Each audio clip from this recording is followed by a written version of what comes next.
दोस्तों, मैं आपका दोस्त आलोक आपके अपने YouTube चैनल डेली डोज में आपका स्वागत करता हूं। आज की तारीख है 17 अक्टूबर 2022 और 17 अक्टूबर 2022 से जुड़ी करंट अफेयर की जितनी भी महत्वपूर्ण घटना है उसकी हम इस वीडियो में विस्तार पूर्वक चर्चा करेंगे। तो वीडियो को अंत तक देखें और अगर वीडियो पसंद आए तो चैनल को लाइक और सब्सक्राइब जरूर करें। तो चलिए इसी के साथ स्टार्ट करते हैं आज का डिस्कशन। क्वेश्चन नंबर 1, इनमें से किस तारीख को अंतरराष्ट्रीय गरीबी उन्मूलन दिवस मनाया जाता है? तो इसका सही उत्तर हो जाएगा ऑप्शन बी 17 अक्टूबर।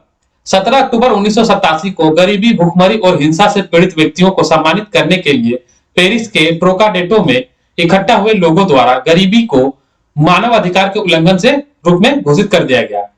इसके बाद 22 दिसंबर 1992 को यह घोषणा कर दी गई थी कि हर साल 17 सितंबर को अंतरराष्ट्रीय गरीबी उन्मूलन दिवस मनाया जाएगा। और इस वर्ष 2022 की थीम क्या है? तो इस वर्ष 2022 की थीम में व्यवहार में सभी लोगों के लिए गरिमा। क्या है? व्यवहार में सभी लोगों के लिए गरिमा। अगला प्रश्न, हाल ही में छत्तीसगढ़ विधानसभा के उपाध्यक्ष का निधन हो गया, उनका नाम क्या था? तो इसका सही उत्तर हो जाएगा ऑप्शन सी मनोज सिंह मंडावी। कौन थे? मनोज सिंह मंडावी। तो ये रहे मनोज सिंह मंडावी। मनोज सिंह मंडावी भानु प्रतापपुर सीट से कांग्रेस के विधायक थे और वे छत्तीसगढ़ से रिलेटेड थे। तो छत्तीसगढ़ के मुख्यमंत्री कौन है? भूपेश बघेल। छत्तीसगढ़ के राज्यपाल कौन है? अनुसुईया उइके। छत्तीसगढ़ विधानसभा सीटों की संख्या कितनी है? 90। छत्तीसगढ़ लोकसभा सीटों की संख्या कितनी है? 11। छत्तीसगढ़ राज्यसभा सीटों की संख्या कितनी है? 5। अगला प्रश्न, हाल ही में पसमानंद बुद्धिजीवी सम्मेलन नामक बैठक किस राज्य में आयोजित की जाएगी? तो इसका सही उत्तर हो जाएगा ऑप्शन बी उत्तर प्रदेश। क्या हो जाएगा? उत्तर प्रदेश। उत्तर प्रदेश के लखनऊ में पसमानंद मुस्लिम समुदाय के प्रमुख सदस्यों की बैठक हो रही है, जिसमें मुख्य अतिथि के तौर पर कौन होंगे? तो उत्तर प्रदेश के मुख्यमंत्री ब्रजेश पाठक। और वही बात जब उत्तर प्रदेश की हो रही है तो उत्तर प्रदेश के मुख्यमंत्री कौन है? योगी आदित्यनाथ। उत्तर प्रदेश के राज्यपाल कौन है? आनंदीबेन पटेल। उत्तर प्रदेश में विधानसभा सीटों की संख्या कितनी है? 403। उत्तर प्रदेश में विधान परिषद सीटों की संख्या कितनी है? 100। और उत्तर प्रदेश में लोकसभा सीटों की संख्या कितनी है? 80। और उत्तर प्रदेश में राज्यसभा सीटों की संख्या कितनी है? 31। और उत्तर प्रदेश में कुल रामसर स्थलों की संख्या कितनी है? 10। वो कौन कौन से हैं? तो वो है ऊपरी गंगा नदी, नवाबगंज पक्षी अभ्यारण्य, सांडी पक्षी अभ्यारण्य, समसपुर पक्षी अभ्यारण्य, समन पक्षी अभ्यारण्य, पार्वती अर्गा पक्षी अभ्यारण्य, सरसई नावर झील और सुर सरोवर झील, और हैदरपुर वेटरलैंड और वखीरा वन्यजीव अभ्यारण्य। ये 10 रामसर स्थल हैं जो उत्तर प्रदेश में स्थित हैं। अगला प्रश्न, हाल ही में 75वें डिजिटल बैंकिंग यूनिट्स का उद्घाटन किसके द्वारा किया गया? तो इसका सही उत्तर हो जाएगा ऑप्शन ए नरेंद्र मोदी। कौन हो जाएंगे? नरेंद्र मोदी। देश में डिजिटल बैंकिंग को और आसान करने के लिए 75 डिजिटल बैंकिंग यूनिट्स की शुरुआत हो रही है। वित्त मंत्री सीता निर्मलानमन ने केंद्रीय बजट 2022 से 23 में घोषणा की थी कि आजादी के 75वें वर्ष पर इस साल देश के 75 जिलों में 75 डिजिटल बैंकिंग यूनिट्स सेटअप किए जाएंगे। इस इनिशिएटिव में 11 सरकारी बैंक, 12 निजी बैंक और 1 स्मॉल फाइनेंस बैंक शामिल है। और नरेंद्र मोदी भारत के प्रधानमंत्री के साथ साथ क्या है? तो कार्मिक मंत्रालय, लोक कर शिकायत मंत्रालय, परमाणु ऊर्जा विभाग और अंतरिक्ष विभाग के मंत्री भी हैं। कौन? नरेंद्र मोदी। अगला प्रश्न, हाल ही में हिंदी में MBBS की पढ़ाई शुरू करने वाला भारत का पहला राज्य कौन बना है? तो इसका सही उत्तर हो जाएगा ऑप्शन सी मध्य प्रदेश। कौन हो जाएगा? Option C Madhya Pradesh. 16 अक्टूबर 2022 को अमित शाह इसकी शुरुआत किए। मध्य प्रदेश के मुख्यमंत्री कौन है? शिवराज सिंह चौहान। मध्य प्रदेश में राज्यपाल कौन है? मंगू भाई पटेल। मध्य प्रदेश में विधानसभा की सीटों की संख्या कितनी है? 230। मध्य प्रदेश में लोकसभा सीटों की संख्या कितनी है? 29। मध्य प्रदेश में राज्यसभा सीटों की संख्या कितनी है?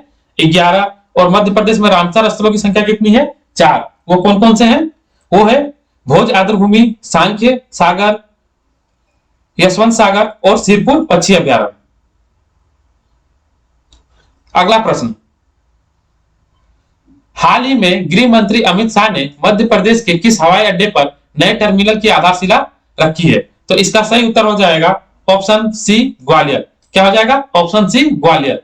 ग्वालियर हवाई अड्डे का नाम क्या है? तो नाम है राजमाता विजय राजे सिंधिया विमान क्षेत्र।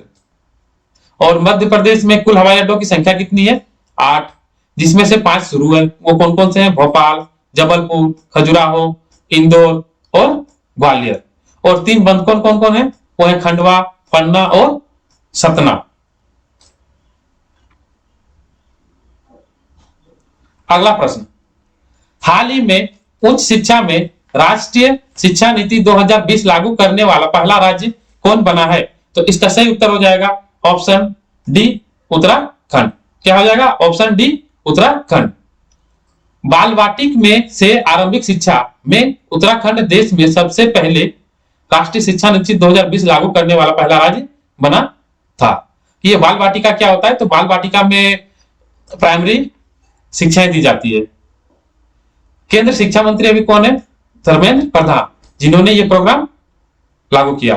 और कब लागू किया गया था ये? तो 29 जुलाई 2020 को। क्या?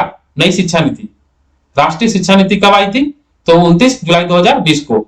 इसका उद्देश्य क्या है? शिक्षा के क्षेत्र में सुधार। और उत्तराखंड के अभी मुख्यमंत्री कौन है? पुष्कर सिंह धामी। और उत्तराखंड के राज्यपाल कौन है? गुरमीत सिंह। उत्तराखंड विधानसभा सीटों की संख्या कितनी है? 71। उत्तराखंड लोकसभा सीटों की संख्या कितनी है? 5। और राज्यसभा सीटों की संख्या कितनी है? 3।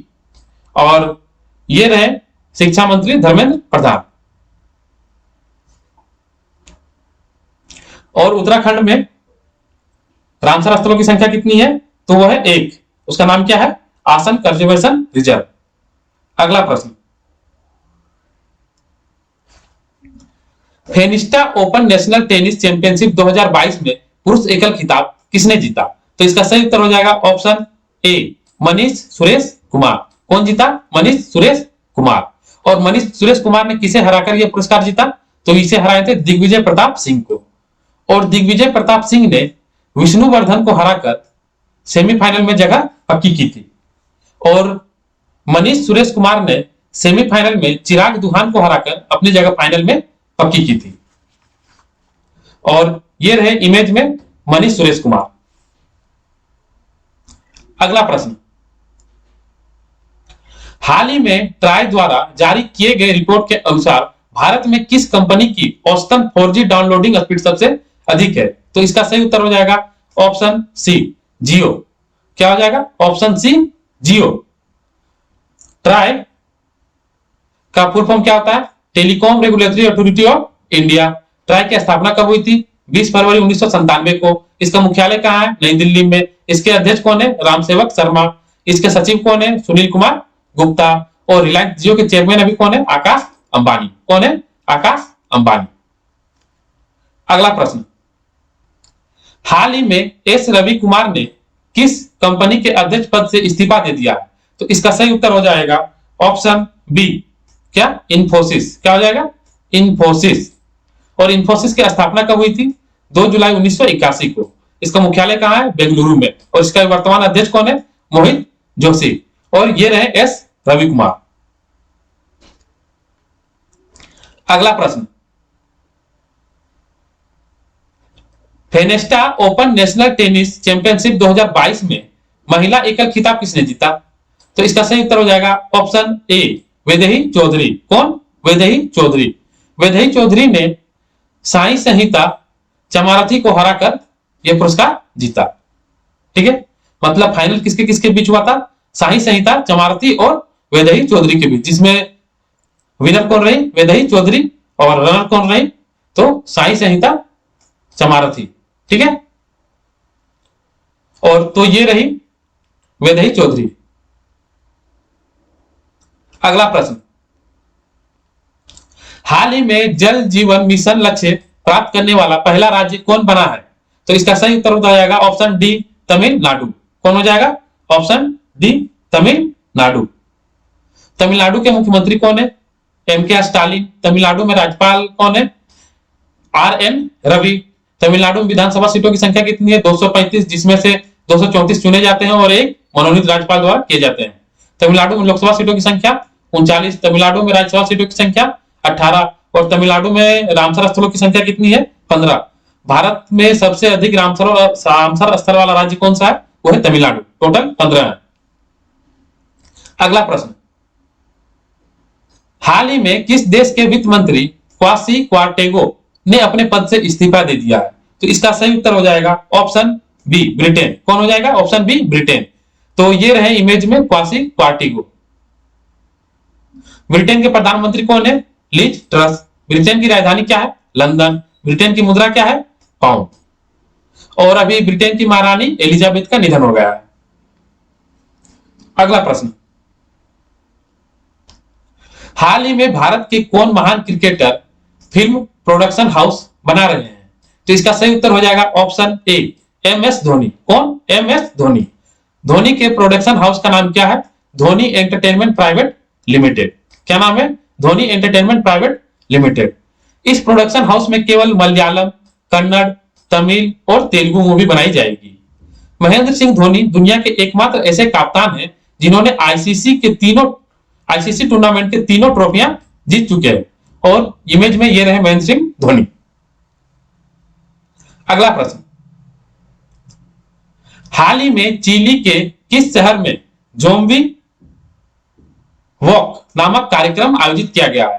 तो इसका सही उत्तर हो जाएगा ऑप्शन सी सेंटियागो। क्या हो जाएगा? Option C Santiago. चिली के राष्ट्रपति कौन है? तो वह है ग्रेवियल बोरिक। कौन है? Gabriel boric. चिली के राजधानी क्या है? सेंटियागो। और चिली की मुद्रा क्या है? पेसो। अब कल का प्रश्न, क्या आप जानते हैं स्वराज भारतीयों के लिए भारत का आह्वान सबसे पहले किसने किया था? इसका सही उत्तर हो जाएगा दयानंद सरस्वती। कौन हो जाएगा? दयानंद सरस्वती। अब कल का प्रश्न करंट ऑफ द डे, हाल ही में भारत के शूटर रुद्राज पाटिल ने शूटिंग वर्ल्ड चैंपियनशिप 2022 में कौन सा पदक जीता? तो इसका सही उत्तर हो जाएगा ऑप्शन ए गोल्ड। क्या हो जाएगा? ऑप्शन ए गोल्ड। अब आज का प्रश्न, क्या आप जानते हैं भारत के पहले उप प्रधानमंत्री कौन थे? इसका उत्तर आपको कमेंट करके कमेंट बॉक्स में बताना है। और आज का करंट ऑफ द डे, हाल ही में जारी किए गए ग्लोबल हंगर इंडेक्स 2022 में भारत का कौन सा स्थान रहा? इसका उत्तर आपको कमेंट करके कमेंट बॉक्स में बताना है। ये वीडियो आपको कैसा लगा? अगर ये वीडियो अगर आपको अच्छी लगती है तो चैनल को लाइक और सब्सक्राइब जरूर करें। Thank you. जय हिंद, जय भारत।